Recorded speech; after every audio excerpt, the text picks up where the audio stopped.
اعوذ باللہ من الشیطان الرجیم بسم اللہ الرحمن الرحیم ھذا بصائر للناس وہدی ورحمۃ لقوم یوقنون۔ یہ ہے سوجھ کی باتیں، آنکھیں کھولنے والی باتیں لوگوں کے لیے، اور ہدایت اور رحمت ان لوگوں کے لیے جو ان پر یقین کریں۔ ام حسب الذین اجترحوا السیئات ان نجعلہم کالذین آمنوا وعملوا الصالحات، کیا ان لوگوں نے کہ جو یہ بری باتوں کا ارتکاب کر رہے ہیں انہوں نے یہ سمجھا ہے کہ ہم انہیں ان لوگوں کی طرح بنا دیں گے کہ جو ایمان لائے اور جنہوں نے نیک عمل کیے؟ سواء محیاہم و مماتہم، ان کی برابری ان کی زندگی ہو جائے گی اور ان جیسی ان کی موت ہو جائے گی۔ ساء ما یحکمون، کیا برا فیصلہ ہے جو یہ کر رہے ہیں۔ یعنی یہ دنیا میں جو کچھ ہو رہا ہے، لیکن یہ کہ آخرت میں تو اللہ تعالیٰ نیکوکاروں کو وہ اجر و ثواب دے گا، وہ ان کے درجے ہوں گے، ان کے لیے وہ انعام و اکرام ہوں گے کہ جن کا یہ تصور نہیں کر سکتے، اور مجرموں کے لیے وہ سزا ہوگی جس کا اس وقت تصور نہیں کر سکتے۔ اگر آخرت نہ ہو تو پھر تو معاملہ تلپٹ ہو گیا کہ دنیا میں جنہوں نے عیش کیے، صحیح اور غلط کا فرق رکھا ہی نہیں، جائز اور ناجائز کا سوچا ہی نہیں، وہ تو پھر عیش میں رہے، انہوں نے یہاں عیش کیے۔ اور وہ بیچارے کہ جو ڈر ڈر کر وہ پھونک پھونک کے قدم رکھتے رہے، یہ کام تو غلط ہے، یہ میں نہیں کرنا، چاہے مجھ سے نفع ہو سکتا ہے لیکن حرام ہے، میں نہیں کروں گا۔ اب وہ بیچارے دنیا کے اندر بھی انہوں نے فرض کیجئے فاقے کیے یا روکھی سوکھی کھا کر گزارا کیا، تو آخرت میں بھی انہیں کچھ نہ ملا۔ اگر زندگی صرف یہی زندگی ہے تو پھر بہت بڑا ظلم ہے، بہت بڑا ظلم ہے۔ اس لیے کہ جو بھی نیکوکار ہے پھر اس پر تو بہت بڑا ظلم ہے۔ اس حوالے سے قرآن کہتا ہے کہ جو آخرت کو نہیں مانتا وہ در حقیقت ہمارے عدل کا منکر ہے۔ وَخَلَقَ اللَّهُ السَّمَاوَاتِ وَالْأَرْضَ بِالْحَقِّ، جبکہ اللہ نے آسمان اور زمین بنائے حق کے ساتھ، عدل کے ساتھ، حکمت کے ساتھ۔ وَلِتُجْزَىٰ كُلُّ نَفْسٍ بِمَا كَسَبَتْ، تاکہ پورا بدلہ دیا جائے ہر جان کو جو کچھ اس نے کمایا ہو، وَهُمْ لَا يُظْلَمُونَ، اور ان پر کوئی ظلم نہ ہو۔ أَفَرَأَيْتَ مَنِ اتَّخَذَ إِلَٰهَهُ هَوَاهُ، یہ آیت اس سے پہلے بھی آ چکی ہے، اب پھر آ گئی ہے۔ کیا تم نے دیکھا اس شخص کو جس نے اپنی خواہش نفس کو اپنا الہ بنایا ہوا ہے؟ بہت اہم ہے یہ۔ دیکھیے میں نے گنوائی تھی آپ کو اس 8 صورتوں کے مجموعے میں 4 تو وہ ہیں جو بڑی ایک ترتیب کے ساتھ جو توحید عملی کو بیان کیا۔ توحید عملی کیا ہے؟ اللہ کی بندگی، اپنی اطاعت کو اس کو خالص کرتے ہوئے، صرف اسی کی اطاعت، اس کی اطاعت سے منہ موڑ کر کسی اور کی اطاعت یا مخلوق میں سے کسی کی اطاعت ایسے معاملے میں جس میں خالق کی پھر معصیت لازم آ رہی ہے، یہ شرک ہے۔ توحید یہ ہے کہ تم ان اعبدوا اللہ مخلصا لہ الدین، اللہ کی بندگی کرو، عبادت کرو، اس کے لیے اپنی اطاعت کو خالص کرتے ہیں۔ اسی کا ایک داخلی رخ ہے، دعا اللہ سے کرو لیکن مخلصین لہ الدین۔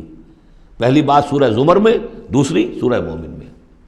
اب اللہ ہی کی دعوت، توحید کی دعوت لوگوں تک پہنچاؤ۔ ومن احسن قولا ممن دعا الی اللہ وعمل صالحا وقال اننی من المسلمین، اور اس کا جو ذریعہ ہے، میڈیم ہے اس دعوت کا، وہ قرآن ہے۔ لہذا سورہ حمیم سجدہ میں 6 جگہ قرآن کی عظمت کا بیان، اور یہ کہ دعوت جو ہے اس کی مرکزی مضمون۔ اس دعوت کے نتیجے میں جو لوگ آئیں، ملے، جڑے، جمع ہو، طاقت بنے، اور پھر وہ باطل کے غلبے کو ختم کر کے اللہ کے دین کو غالب کرے، یہ ہے اقامت الدین، یہ مرکزی مضمون ہے سورہ شورى کا۔ تو توحید عملی فرد سے لے کر اور پورے اجتماعی نظام تک ان 4 صورتوں مکمل ہو گئی۔ اب 2 صورتوں میں، سورہ زخرف میں اور یہاں سورہ جاثیہ میں، یہ جو اطاعت میں جو شرک ہو رہا ہے اس کی 2 انتہائی شکلوں کو بیان کر دیا۔ ایک شرک فی الاطاعت کیا ہے؟ انسانی حاکمیت کا تصور، حاکم تو اللہ ہے صرف، یعنی الحکم الا للہ لا یشرک فی حکمہ احدا لم یکن لہ شریک فی الملک، سورہ یوسف میں اور سورہ بنی اسرائیل میں اور سورہ کہف میں یہ سارے مضامین ہم پڑھ رہے ہیں۔ لیکن کوئی بھی حاکمیت کا اگر دعویٰ کرتا میں حاکم ہوں یہاں کا، جو چاہوں کروں، تو اس نے خدائی کا دعویٰ کیا، یہ تو شرک کی بدترین شکل ہو گئی۔ یہی دعویٰ فرعون کا تھا، یہی نمرود کا تھا۔ اسی طریقے سے انفرادی سطح پر شرک فی الاطاعت کیا ہے؟ نفس آپ کا جو ہے اندر ایک تقاضا کرتا ہے مجھے اس وقت یہ چیز چاہیے، اور آپ کو معلوم ہے کہ وہ حرام ہے، اللہ نے اسے حرام ٹھہرایا ہے۔ نفس میں فرض کیجئے جنسی خواہش ابھری ہے، حلال ذریعہ اس وقت آپ کے پاس کوئی نہیں ہے، بیوی موجود نہیں ہے یا شادی نہیں ہوئی ہے آپ کی، نفس زور لگا رہا ہے، آپ نے کوئی حرام راستہ اختیار کر لیا۔ کیا معنی ہوئے؟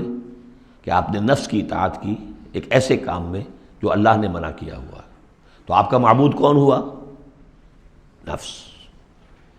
چاہے آپ لا الہ الا اللہ کا ورد کر رہے ہوں، لیکن اگر خواہش نفس کی اطاعت کر رہے ہیں اس چیز میں کہ جو اللہ نے حرام کر دی، ہاں خواہش نفس، بھوک لگی ہے کھاؤ، حلال چیز کھاؤ، بالکل جان پر بن گئی ہے تو ٹھیک ہے، صرف جان بچانے کے لیے حرام شے بھی کھا سکتے ہو، لیکن وہ جب کہ جان پر بن گئی، ورنہ نہیں، عام حالات میں نہیں۔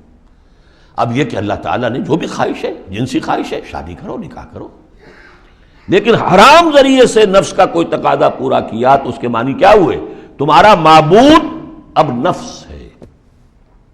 اس سے بھی آگے بڑھ کر حضور نے اس طرح واضح کر دیا، تعس عبد الدینار و عبد الدرہم، ہلاک ہو جائے درہم و دینار کا بندہ۔ کیا مطلب؟ یہ روپیہ پیسہ جسے ہم کہتے ہیں وہ وہاں درہم و دینار تھا۔ درہم و دینار کا بندہ کون ہے؟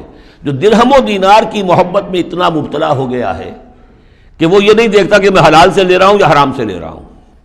معلوم ہوا اس کا اصل معبود یہ دولت ہے، یہ روپیہ پیسہ ہے، یہ درہم و دینار ہے۔ نام تو عبد الرحمن رکھا ہوا اس نے اپنا، یا اس کے والدین نے رکھا ہوگا، لیکن وہ ہے عبد الدینار، اس لیے کہ وہ تو دینار کی محبت میں وہ اللہ کے احکام کو توڑتا۔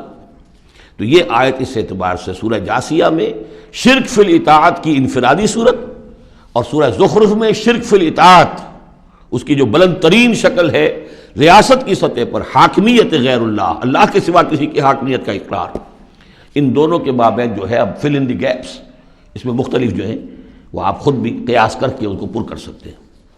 افرأیت من اتخذ الہہ ہواہ واضلہ اللہ علی علم، کیا تم نے غور کیا اس شخص کی حالت پر کہ جس نے اپنی خواہش نفس کو اپنا معبود بنا رکھا ہے، اور اللہ نے اسے گمراہ کر دیا ہے اس کے علم کے باوجود۔ عالم بہت بڑا ہے، بہت بڑا سائنسدان ہے، لیکن یہ کہ ساری سائنسدانیت جو ہے اس کے نتیجے میں ایمان اسے نہیں مل رہا ہے۔ گویا کہ ختم اللہ علی قلوبہم وعلی سمعہم وعلی ابصارہم، اللہ نے وہ مہر لگا دی ہے ان کے اوپر کہ پوری کائنات دیکھ لی، چھان لی، پھٹک لی، پھر بھی اللہ نظر نہیں آیا۔ یہ ہے مہر علی علم، بڑے بڑے سائنسدان، بڑے بڑے، اور لیکن یہ کہ اللہ نظر نہیں آتا ہوں۔ وختم، دیکھیے وہی الفاظ آگے آ گئے، وختم علی سمعہ وقلبہ وجعل علی بصرہ غشاوہ، اللہ نے اس کے دل پر مہر لگا دی، اس کے دل پر، اس کی سماعت پر اور اس کے آنکھوں پر پردہ ڈال دیا ہے۔ فمن یہدیہ من بعد اللہ، تو اب اللہ کے اس فیصلے کے بعد اب کون اسے ہدایت دے سکتا ہے؟ افلا تذکرون، تو کیا تم نصیحت حاصل نہیں کرتے؟ وقالوا ما هي الا حیاتنا الدنیا نموت ونحیا، اور وہ یہ کہتے ہیں کہ نہیں ہے ہماری بس دنیا کی زندگی کے سوا اور کوئی زندگی نہیں، ہم خود ہی مرتے ہیں خود ہی جیتے ہیں۔ یہ ایک آیت میں یا ایک جملہ کہہ لیجئے یہاں پر پورا میٹیریلزم بھی ایک مذہب ہے کہ ہم کسی اور شے کو نہیں مانتے، میٹر ہی میٹر ہے، بس میٹر ہی کی صفات ہیں، پراپرٹیز آف دی میٹر ہیں، اس میٹر ہی کا انٹریکشن ہے، اسی سے کچھ چیز بدل گئی، ادھر ہو گئی ادھر ہو گئی، فزیکل اینڈ کیمیکل چینجز کے لاز ہیں، اس سے کائنات خود بخود چل رہی، کوئی چلانے والا نہیں، آپ ہی بنی تھی کوئی بنانے والا نہیں، اور چلتی رہے گی، اور ہم بھی اسی چکر کے اندر جیتے بھی ہیں مرتے بھی ہیں، نہ کوئی مارنے والا نہ جلانے والا، اور نہ پھر کوئی مرنے کے بعد اور زندگی۔ یہ ہے میٹیریلزم، اس کی بہت سے پھر سمجھیے شیڈز ہیں، ایمپیریسزم ہے، لاجیکل پازیٹیوزم ہے، یہ سب فلسفے اس میٹیریلزم کی شاخیں ہیں۔ وہ کیا کہتے ہیں؟ وقالوا ما هي الا حیاتنا الدنیا نموت ونحیا وما یہلکنا الا الدہر، ہمیں ہلاک کرتی ہے صرف یہ دہر کی گردش، زمانے کی گردش سے ہلاک ہوتے، کوئی ہلاک کرنے والا اللہ نہیں ہے، کوئی فرشتہ نہیں ہے جو آ کر جان قبض کرتا ہو۔ وما لهم بذلک من علم، حالانکہ ان کے پاس کوئی علم نہیں ہے، کوئی ذریعہ نہیں ہے کہ جس سے ان باتوں کو یہ جان سکے۔ انہم الا یظنون، وہ تو صرف ظن سے کام لے رہے ہیں، گمان ہے، اٹکل پچو ہے۔ وَإِذَا تُتْلَىٰ عَلَيْهِمْ آيَاتُنَا بَيِّنَاتٍ، اور جب انہیں پڑھ کر سنائی جاتی ہیں ہماری روشن آیات، مَا كَانَ حُجَّتُهُمْ إِلَّا أَن قَالُوا ائْتُوا بِآبَائِنَا إِن كُنتُمْ صَادِقِينَ، تو ان کی دلیل تو بس یہی ہوتی ہے ایک، اچھا اگر کہتے ہو کہ بعد سے بعد الموت ہو تو ہمارے آباء و اجداد کو زندہ کر کے ہمیں دکھا دو، ہم مان لیں گے کہ ہم بھی اٹھا لیا جائے گا، ان کنتم صادقین، اگر تم سچے ہو۔ قُلِ اللَّهُ يُحْيِيكُمْ، کہیے کہ میں نے کبھی دعویٰ نہیں کیا کہ میں زندہ کر دوں گا، اللہ زندہ کرے گا تمہیں۔ ثم یمیتکم ثم یحییکم، اسی نے تمہیں زندہ رکھا ہے اور اس نے تمہیں زندہ کیا ہے، پہلے بھی تم ایک، اب یہ جو حضرات آج آئے ہیں ان کی سمجھ میں یہ بات نہیں آئے گی کہ پہلے بھی ایک زندگی اور ایک موت ہم گزار کر اس دنیا میں آئے ہیں۔ قل اللہ یحییکم ثم یمیتکم، پھر وہ تمہیں مارے گا، ثم یجمعکم الی یوم القیامہ، اور پھر تمہیں جمع کرے گا قیامت کے دن۔ لا ریب فیہ جس میں کوئی شک نہیں، ولکن اکثر الناس لا یعلمون لیکن اکثر لوگ جانتے نہیں ہیں۔ صدق اللہ العظیم۔